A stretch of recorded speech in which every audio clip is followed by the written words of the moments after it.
एक बार बादशाह अकबर, बीरबल और सभी मंत्रीगण दरबार में बैठे हुए थे। सभा की कार्यवाही चल रही थी।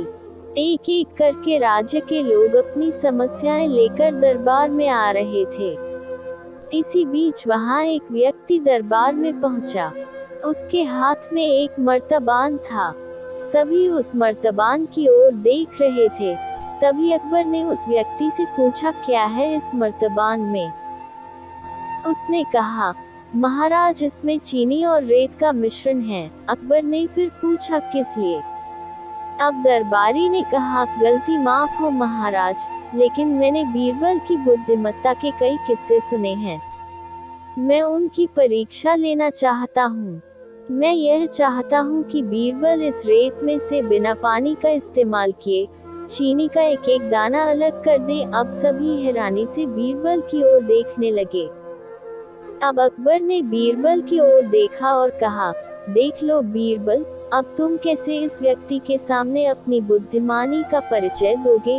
बीरबल ने मुस्कुराते हुए कहा, महाराज, हो जाएगा, यह तो मेरे बाएं हाथ का काम है। अब सभी लोग हैरान थे कि बीरबल ऐसा क्या करेंगे कि रेत से चीनी अलग अलग हो जाएगी। तभी बीरबल उठे और उस मर्तबान को लेकर महल में मौजूद बगीचे की ओर बढ़ चले। उनके पीछे वह व्यक्ति भी था। अब बीरबल बगीचे में एक आम के पेड़ के नीचे पहुंचे। अब वह मर्तबान में मौजूद रेत और चीनी के मिश्रण को एक आम के पेड़ के चारों तरफ फैलाने लगे।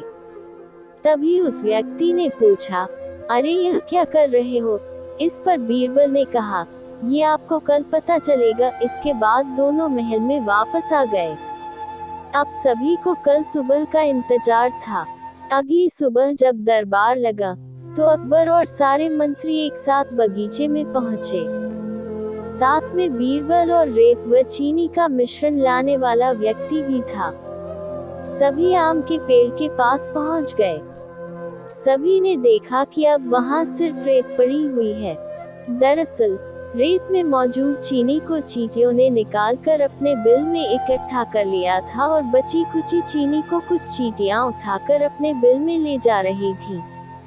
इस पर उस व्यक्ति ने पूछा, चीनी कहाँ गई? तो बीरबल ने कहा, रेत से चीनी अलग हो गई है। सभी जोर जोर से हंसने लगे।